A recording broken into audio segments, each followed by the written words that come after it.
Kayo po ba ay nagpadala ng mga balikbayan box sa inyong mga mahal sa buhay sa Pilipinas? Chances are marami pong nagrereklamo dahil hindi pa nakakarating ang mga boxes na iyan. Manny Paez of Manila Forwarder is here to explain to us what is going on. Because just earlier, somebody tweeted me, si Jerome Gotanco. He said na nagpadala siya ng dalawang balikbayan boxes from Chicago.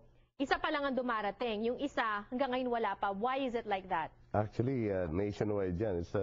There's a campaign, global campaign being done by U.S. Homeland Security because of, yung terror alert about the Philippines. In fact, last 2 weeks ago, diba, or last time President Aquino was in Japan together with President Barack Obama, he mentioned about yung mga travel advisories, terrorist advisories against the Philippines.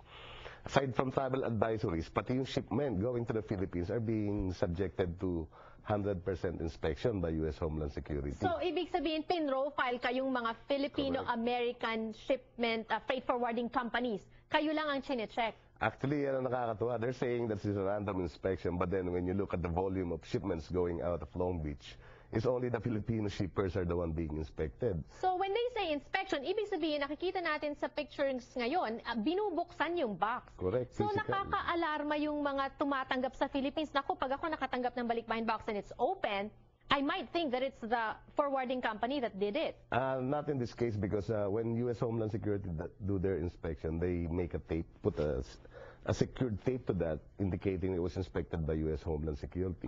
And sa atin naman, when we received that in Manila, in the Philippines, we wrap that immediately in plastic, so it will be intact. Oo, kasi minsan nagkakalaglaga na yung mga laman. Okay, now, it's not only that, this is causing delay, and that is why some of the people, probably your friends and family in the Philippines, still have not received the boxes. Bakit may delay, Manny? Unang-una, they do that at first.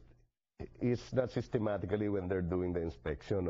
Only after we had a meeting with them, we gave them some ideas. And of course, we told them that, this is for Christmas gifts ng mga bata. And they themselves agree that doon lang daw sila nakakita na pagkadaming-daming spam at corned beef. Okay. And so, which means to say, na wala sila namang nakikitang smuggled or mga terrorist-related stuff na pinapadala sa Pilipinas. Actually, that's true, Janelle. Merong minimal. May nakita sila na may nagpadala ng bala, may nagpadala ng small items, But then, of course, it's still considered illegal. And then, yun ang alam ko na sa company kasi. But with other companies, with all the shipments talaga, I'm not sure. But in fact, in the news, after we had a meeting with U.S. Homeland Security, sa Philippines, may nahuli naman isang container from New York na may mga baril talaga. Okay. Ano ba ang bawal ipadala? Bawal ang bala, bawal ang baril, obviously. Mga knives, mga Swiss knife. Actually, ang tinatawag nila sa Department of Commerce yan, ang nagbabawal na yan.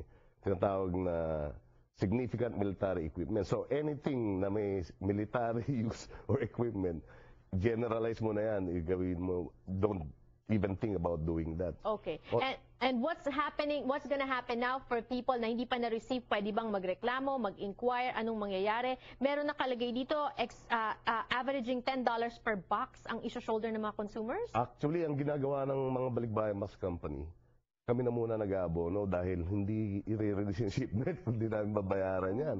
It's averaging from $2,000 to $5,000 per container. Okay. And with the prices nga ng balikbayan box, it really has to be, it has to be shouldered ipasa yan sa consumer dahil sobrang laki na wala nang kinikita ng balikbayan box. So, ibig sabihin yung mga nagpadala ng boxes, they don't be alarmed kung may makuha kayong bill. Additional bill. Correct. Ayan. All right. Especially kung may nahuli sa kanila.